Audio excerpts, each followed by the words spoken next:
Saya Cynthia Rompas masih menemani Anda di Kompas Petang. Saudara Menko Polhukam Mahfud MD akhir-akhir ini mendapat laporan terkait kecurangan, dugaan intimidasi, dan dinamika politik tanah air lainnya. Mahfud MD mengajak semua melaksanakan pesta demokrasi baik di Pilpres, Pileg berlangsung jujur, adil, damai, dan bermartabat.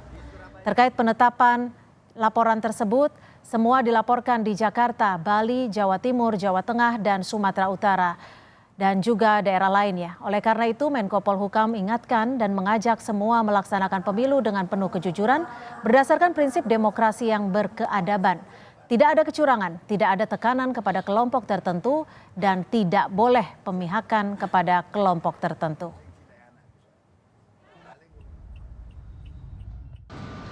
Kejadian itu semua dilaporkan terjadi di Jakarta, Bali, Jawa Timur, Jawa Tengah, dan Sumatera Utara, dan mungkin juga ada di daerah lain yang belum sempat kita baca.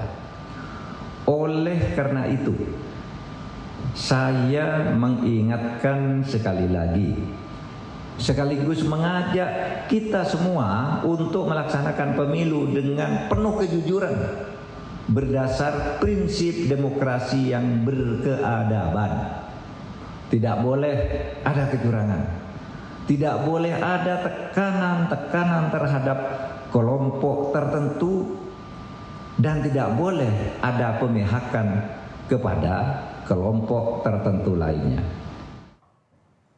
Sementara itu, Wali Kota Solo sekaligus Cawapres Prabowo Subianto, Gibran Rakabuming Raka, persilakan sejumlah pihak buat laporan jika menemukan dugaan kecurangan pemilu.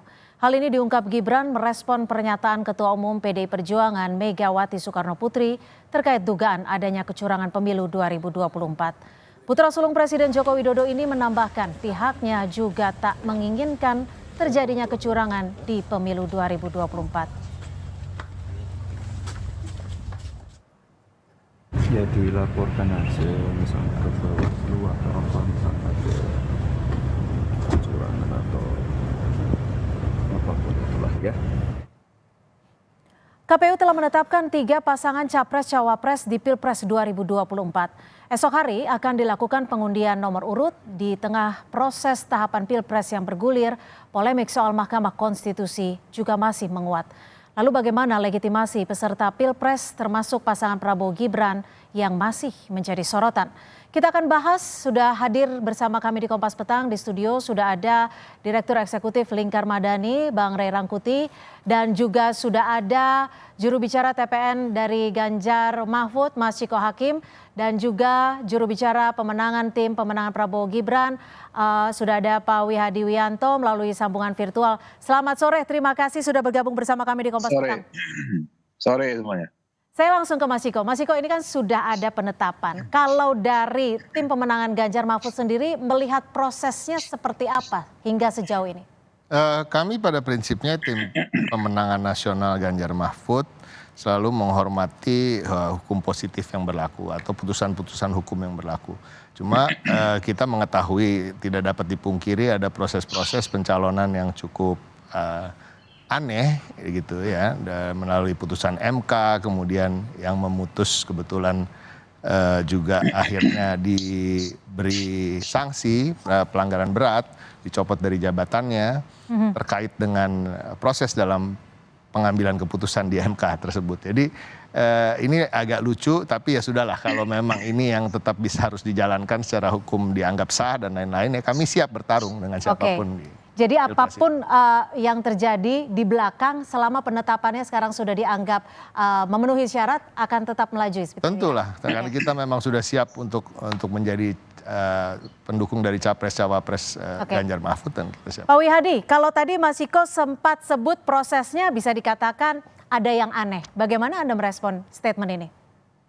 Saya kira tidak ada yang aneh lah proses itu. Jadi saya kira kita harus melihat ke depan bahwa proses yang ada di MK ini kan proses normal, dan kembali kalau kita katakan bahwa proses MK-nya ini justru yang aneh gitu kan, karena tidak ada yang namanya bukti, tidak ada namanya yang kesaksian, tapi dihukum dengan hukuman berat, dan hukuman beratnya pun kalau kita lihat dari keputusannya itu juga keputusan yang sangat aneh justru. Jadi saya kira kita sudah tutup saja, permasalahan itu tidak perlu diungkit-ungkit. Kita ini sekarang menuju bahwa sekarang hari ini sudah ada penetapan secara hukum yang jelas. Jadi nggak perlu lagi tarik-tarik ke belakang, nggak perlu diungkit lagi prosesnya dan segala macam. Kita sekarang ini sudah harus on, kita harus yang namanya ke depan bahwa penentuan capres dan cawapres sudah final, dan saya kira ini kita ke depan kita beradu bagaimana program kita dan bagaimana kita rakyat memilih nantinya dan siapa yang menjadi pemimpin. Jadi ini suatu hal yang saya kira tidak perlu lagi diungkit-ungkit. Oke, sempat disebut juga aneh. Ada responnya nggak Mas Ciko? Tapi kalau dari TPN Ganjar Mahfud sendiri, terkait dengan legitimasinya, apakah ada keberatan atau seperti apa? Jadi gini, TPN itu kan sebenarnya yang kita lakukan di internal kami adalah strategi kampanye untuk memenangkan Pak Ganjar dan Pak Mahfud. Yang khususnya tentunya menitik beratkan pada visi misi dan gagasan seperti tadi disampaikan oleh Pak Wihadi. Kami setuju sekali, kami ingin sekali berangkat ke sana. Tapi semua ini menjadi satu kesatuan. Pencalonan seseorang, track record seseorang, karakter seseorang, itu menjadi kesatuan dengan visi misi dan gagasan yang dia bawa. Saya pernah mengatakan di acara televisi yang lain bahwa ini tidak bisa dipisahkan. Kita harus mengingatkan terus dari proses pencalonan Mas Gibran, kita harus kritisi ada unsur nepotisme dan konflik kepentingan di situ. Nah, ini menjadi satu kesatuan ketika yang bersangkutan membawa suatu visi, misi dan gagasan.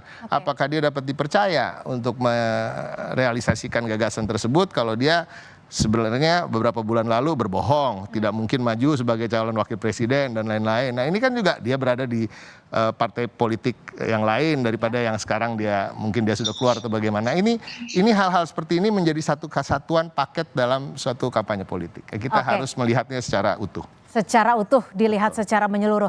Bang Rey, ini kan sebenarnya terkait proses yang sudah kita lalui dan juga sudah disaksikan masyarakat sejak beberapa bulan belakangan. Gelombang kritik kan terus ada. Tapi di sisi lain, Prabowo Gibran juga tetap melaju. Bagaimana Anda melihat ini? Apa yang bisa Anda baca? Dari mananya ya? Soal apanya? Ada gelombang kritik, tapi penetapan juga sudah Ya, kan yang terjadi itu antara legalitas dan legitimasi kan. Legalitasnya sih sudah selesai hari ini dengan ditetapkannya 3 pasangan calon presiden wakil presiden. Artinya secara administratif nggak ada lagi yang mengganggu tuh. Memenuhi unsur semua legalitas yang dibutuhkan. Selesai itu. Tapi apakah legitimasinya terikut serta di dalam proses legalitas itu? Ya memang belum tentu. Dan tadi misalnya orang masih mempertanyakan soal mekanisme pengambilan keputusan di Mahkamah Konstitusi yang pun ditetapkan kenyataannya mempunyai masalah terkait dengan pengambilan keputusan yang dianggap menguntungkan kelompok tertentu dan sebagainya sehingga dianggap cacat moral. Terjadi perdebatan sampai sekarang. Tentu nggak bisa dihilangkan karena faktanya kan kalau kita lihat di berbagai survei misalnya begitu tinggi respon negatif publik terhadap mekanisme yang terjadi di Mahkamah Konstitusi, khususnya pasca Mahkamah Kehormatan, Majelis Kehormatan Mahkamah Konstitusi membuktikan dugaan yang sebelumnya sudah berlama di tengah masyarakat. Seingat saya Kompas menyatakan hampir 60%, kemudian lembaga survei yang lain dan saya baca juga di salah satu lembaga survei yang lain juga di angka sekitar 60%. Jadi 60% orang masih merasa bahwa proses di MK itu sesuatu yang tidak dapat dinyatakan tepat ya, kerasa ada kurang adil macam-macam dan sebagainya. Nah ini nggak bisa dihilangkan dengan narasi cukup sampai di situ. Nah yang bisa dijelaskan itu adalah ya memang harus dijelaskan secara cepat apa mengapa dan sebagainya. Nah MK itu bagian dari proses penjelasan itu supaya nggak duga-duga. Dan kenyataannya putusan MK itu mengatakan memang ya dapat dinyatakan ada semacam intervensi yang terbuka istilah MK itu terhadap proses itu. Nah sekarang nggak diterima oleh pihaknya Pak Prabowo dan Gibran. Bongko menurut saya itu diuji lagi gitu loh. Nah kalau bisa uji terus gitu. Nah supaya semua orang tidak sampai pada sangka-sangkaan, duga-dugaan, tapi ada proses yang disebut dengan pengujian secara akademik, legalitas macam-macam. Nah, dengan begitu kita menghilangkan apa yang disebut dengan praduga. Jadi nggak bisa sekedar himbauan, cukuplah. Sebab kenapa gitu? Sebab pemilu itu perlu kita ingatkan terus-menerus ya. Itu bukan hanya orang datang ke TPS. Nah, ini menurut saya kampanye soal yang penting nanti di TPS. Ya kan? Anda suka pilih, nggak suka, bukan. Pemilu itu dimulai dari proses ia mendaftarkan diri, lalu kampanye, lalu dihitung, lalu ditetapkan hasilnya, lalu dilantik. Itu semua proses yang harus dilakukan dengan bukan saja legal, tapi juga legitimate gitu. Nah, oleh karena itulah penting kata tagline yang disebut dengan jujur dan adil. Kalau sekedar cuma datang ke TPS, rasanya jujur adil itu nggak penting-penting amat. Kan orang nggak perlu melihat apakah ia misalnya diperlakukan waktu kampanye itu diperlakukan baik atau tidak, waktu sosialisasi diperlakukan adil apa tidak. Orang nggak perlu melihat. Jadi ada proses yang harus juga dilihat secara menyeluruh. Pemilu yang disebut dengan pemilu itu bukan hanya datang ke TPS, tapi bagaimana proses menuju ke TPS itu seluruhnya. Baik penyelenggaranya, pesertanya, pemilihnya juga terlibat serta di dalam keseluruhannya gitu. Nah, itu yang disebut dengan pemilu. Makanya saya kritik keras itu. Orang yang selalu mengatakan nanti yang penting di TPS, yang penting di TPS gitu. Kita tangkap sampai di situ. Pemilu itu mulai dari dia dicalonkan gitu loh. Baik, saya akan ke Pak Wihadi. Pak Wihadi, tadi Bang Rey juga sempat menyebut ada respon negatif publik. Bagaimana dari TPN Prabowo Gibran melihat ini? Pertama-tama gini, saya menggarisbawahi apa yang dikatakan oleh Pak Ray mengenai masalah intervensi. Itu intervensi yang mana? Itu tidak terbukti kok di MK-MK. Jadi jangan kita katakan bahwa intervensi itu adalah merupakan sesuatu hal yang dikait-kaitkan dalam hal ini. Kita melihatnya jangan menarik-narik seperti itu. Karena intervensi tidak ada intervensi yang tidak terbukti di MK-MK. Coba dibaca keputusannya MK-MK itu. Ada nggak pembuktiannya? Ada nggak saksinya? Kan tidak ada itu. Nah, itu boleh saya tanggapi dulu. Sebentar. Silakan dilanjut Pak Wihadi. Sebentar Bang Rey. Ya, saya pikir seperti itu. Nah, kalau kita melihat sekarang ini, ya kan, bahwa yang namanya TPN, kita sudah jelas bahwa ternyata bahwa dengan kondisi MK pun kita melihat bahwa survei daripada Pak Prabowo dan Gibran saat ini justru naik, saya kira. Jadi saya kira permasalahan-permasalahan yang diributkan permasalahan itu sebenarnya proses itu adalah proses yang legitimate. Kita bicara adalah proses norma, ya kan? Jadi saya kira tidak menjadi suatu permasalahan yang mesti harus kita tarik-tarik terus, walaupun kita bicara sekarang ini sudah penetapan dan kemudian kita nanti setelah kita sudah pemilu. Gitu kan. Baik, Bang Rey silakan tanggapi. Jadi begini, saya senang dengan pernyataan Pak siapa namanya tadi? Pak Wihadi. Jadi Pak Wihadi di dalam redaksi putusan itu dinyatakan terbukanya intervensi. Apakah intervensi itu terbukti atau tidak? Itu udah pernyataan resmi Mahkamah Kehormatan Mahkamah. Tunggu dulu Pak Wihadi. Sebentar ditahan Pak Wihadi, silakan Bang Rey. Kalau Bapak mengatakan tidak ada, dasarnya apa Pak? Dasar Bapak itu terbukti apa enggak? Itu juga pertanyaan. Nah, oleh karena itu saya setuju, gugat lagi nih. Gitu. Gugat lagi nih. Kan memang sudah ada yang menggugatnya kan. Gugat lagi putusan MK-MK ini ke yang namanya Dewan Etik, Majelis Kehormatan. Gitu loh Pak. Sebab kalau Bapak cuma mengatakan nggak ada buktinya, loh Bapak nggak ada bukti bagaimana? Itu udah putusan resmi. Sama seperti Bapak nanti ngajak kita, terima aja putusan dari Mahkamah Konstitusi itu. Loh, memang harus diterima meskipun secara redaksi kita berdebat kok. Secara pengambilan kita berdebat kok gitu. Tapi putusan itu harus diterima. Nah, supaya tidak berdebat seperti yang saya sebutkan ini tadi, ini kan contoh nih, bahwa ini kita akan berdebat begini aja.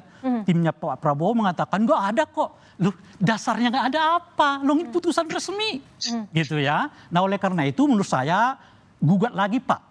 Lebih baik begitu. Supaya nggak gantung semua ini. Gimana Pak Wihadi? Gitu. Apakah akan melakukan ataupun... Bisa saya tanggapin ya. Nah, silakan. jadi gini, jadi keputusan MK-MK itu kan mengatakan membuka adanya ruang intervensi. Betul. Tetapi kan tidak pernah dibuktikan siapa yang mengintervensi. Ya kan? Itu kan setuju. Berarti, setuju saya. Berarti, oleh karena itulah Pak Wihadi, saya menantang, saya mengajak Bapak adukan lagi, biar sama-sama dibuka tuh. Justru itu permasalahannya. Biar sama-sama dibuka. Sebab kalau enggak, ya kan? Itu putusan legalitas itu jauh lebih kuat. Bapak nggak bisa membatahnya, nggak ada di situ. Mungkin dengan forum baru, kalau dibuat forum barunya, Genar, Data-data itu terbuka. begini Pak. Baik. Gitu Gini, loh Pak Pak. Wiyadi. Gini, Pak. Makanya saya Ya, mengajak gini, Pak. Bapak, mendorong Bapak, laporkan lagi Pak. Oke. Biar nanti Tadi dulu, Pak. Saya selesaikan di persidangan baru mungkin akan dibuka tuh. Baik. Kalau nggak ada Saya kita baru selesaikan mengatakan dulu, Baik, Pak, ditahan ada, gitu loh. Bang Rey, silakan Pak Wihadi sebelum saya ke Mas Ciko. Mas Ciko kayaknya hanya menjadi pendengar selesaikan sini. dulu. Saya selesaikan dulu. Silakan Pak Wihadi. Jadi gini, Iya. kalau itu tidak ada pembuktian dan tidak tahu siapa yang ada mengintervensi, kenapa itu menjadi suatu putusan yang dipakai oleh MK untuk Oke. memberikan suatu ya itu kan jelas. Iya Pak Oke. Kalau kita Muhadi. setuju itu, Baik. Iya Pak Muhadi. Karena Tetapi sebenarnya pernyataan diskusi Bapak kita itu pada tidak sore hari ini bermakna. bukan lagi soal MK. Makanya diadukan Tapi diskusi kembali, kita soal gitu loh. hari ini adalah bagaimana penetapan capres cawapres di Ya, tengah adanya polemik dari putusan MK tersebut. Ditahan Saya dulu udah Pak nggak Wihadi. perlu lagi. Sekarang Ya. kembali kita ke dalam sub diskusi kita pada sore hari ini. Mas Iko, ini kan kemarin Mas Gibran sempat bilang optimis satu putaran. Ya. Bagaimana dari tim pemenangan Ganjar Mahfud menghadapi ini, merespon hal ini?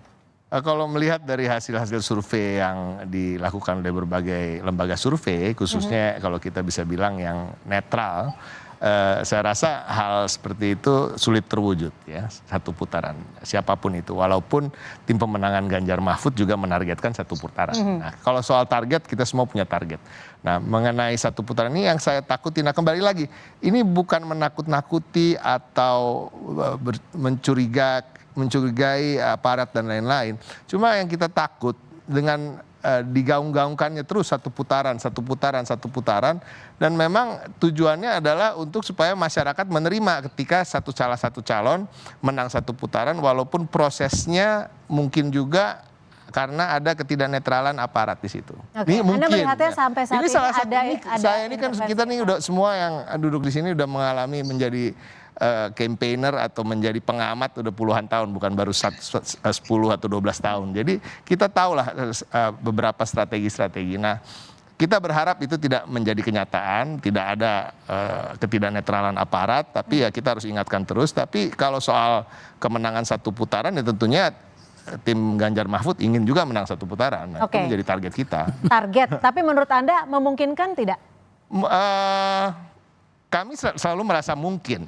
Oke. Merasa mungkin. Tapi kan ya kita lihat, kalau dilihat dari trennya sekarang, tidak mungkin kayaknya kan gitu. Tapi banyak akan terjadi perubahan karena ini kan kampanye belum bisa dimulai juga sebelum tanggal 20 Oke, sekian November. kalau soal kecurangan bagaimana Anda melihatnya? Tadi Anda Ya, juga sempat menyinggung soal Kami itu. sudah mengalami sendiri penyopotan alat peraga kampanye di beberapa daerah. Tadi sudah disampaikan di berita sebelumnya oleh Pak Mahfud juga, ada laporan-laporan yang mengagetkan juga, itu berani dilakukan di ibu kota ya. Ibu kota ini kan sangat gampang orang menyampaikan informasi ya, ketika melihat kecurangan dan lain-lain. Tapi ya udahlah, ini sedang terjadi, sering terjadi Ya. juga intimidasi terhadap orang-orang yang mengkritik hasil putusan MK. Contohnya terhadap Ketua BEM UI, ya kan, ibunya sampai didatangi aparat rumahnya di Pontianak dan lain-lain. Nah ini nyata, ini fakta. Jadi wajar kalau ada kecurigaan, wajar ada kewaspadaan, wajar kalau kami mengingatkan masyarakat untuk tetap waspada akan hal-hal tersebut.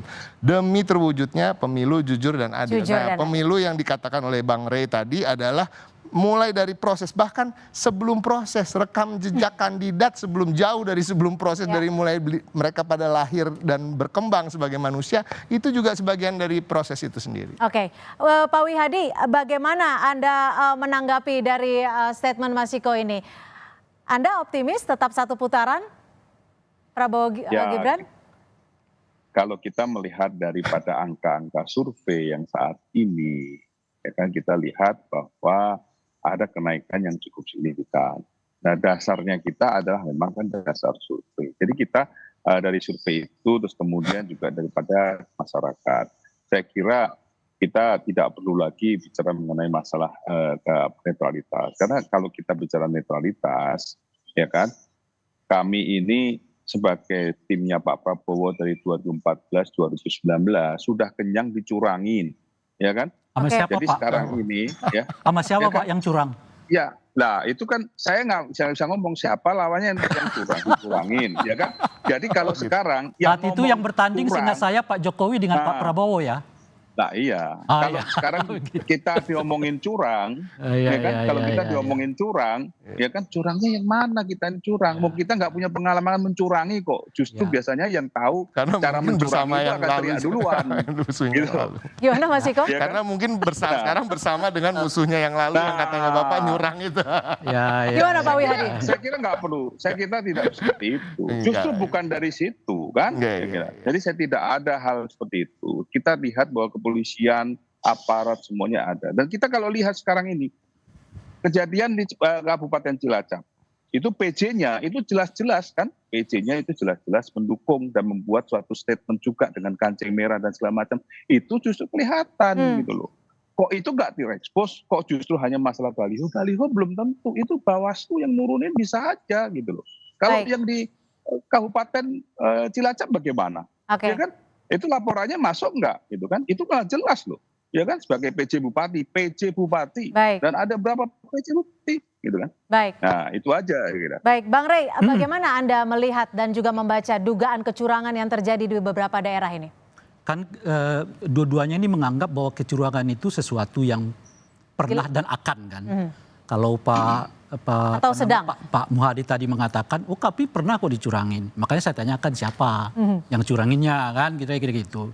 Tapi Pak Muhadi nggak mau jawab. Nah supaya kita tahu Nggak, oh di begini, pelaku. Pak Rey, Oh gimana? Pak Rey, Gimana, saya Pak? katakan- Gimana, Pak? Silakan Pak Wihadi. Saya bukan masalah tidak, jangan mendefinisikan kepada seseorang. Kita lihat, ya kan? Bukan, kan Kalau Pak Muhadi mengatakan pernah dicurangin. Oh siapa yang Oh, iya, melakukan curang saat itu Pak kalau Muhadi? kita lihat, kalau Pertanyaannya dengan curang begitu itu, kok. Bapak lihat. Nah, Bapak kan mengalami 2019 juga. Bapak Iya tahu makanya dong saya siapa. mau tanyakan, Nah, ya menurut sudah. Bapak siapa yang Ya, curang itu? Ya kalau Bapak kan sudah tahu siapa yang curang kan 2019. Makanya Enggak gimana sih? jangan muter-muter gitu. Jangan ini. Pak kan Muhadi katakan merasa begitu. pernah Pak dicurangi Wihadi. oleh pemilu di 2019. Pertanyaannya Kita oleh bicara- siapa Pak? Oke, sekarang kita Jangan tidak melihat ke lagi ke belakang, saya, bagaimana saya kita nggak melihat ke ngomong depan itu. dan hari ini, di mana ada potensi kecurangan. Singkat saja Bang Rey, bagaimana Anda membacanya? Kenapa? Jika memang ada potensi Di kecurangan semua yang terjadi. tahapan itu bisa terjadi kecurangan.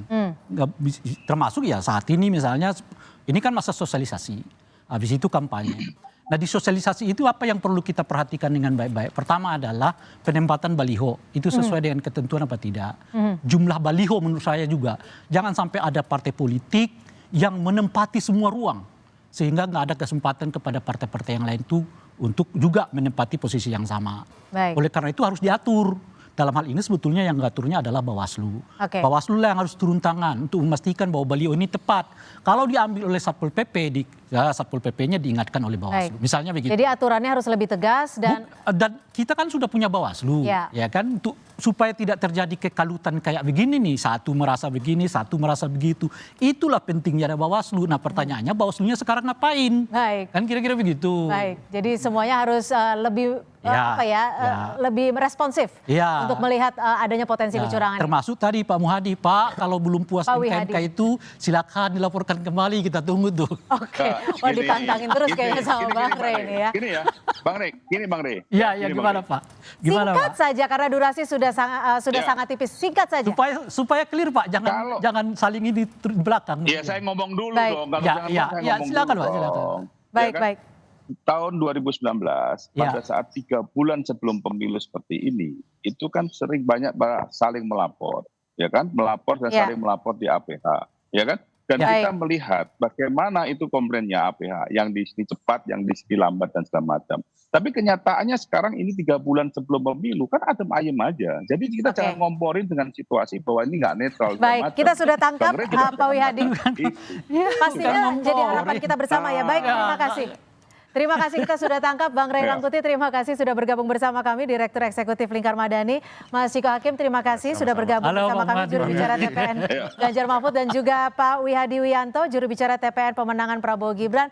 Hangat sekali, tapi sayang durasi Ya, juga Pak Muhadi mau jalan kan? Baik. Hati-hati di jalan Terima Pak. kasih, selamat sore. Sehat kembali.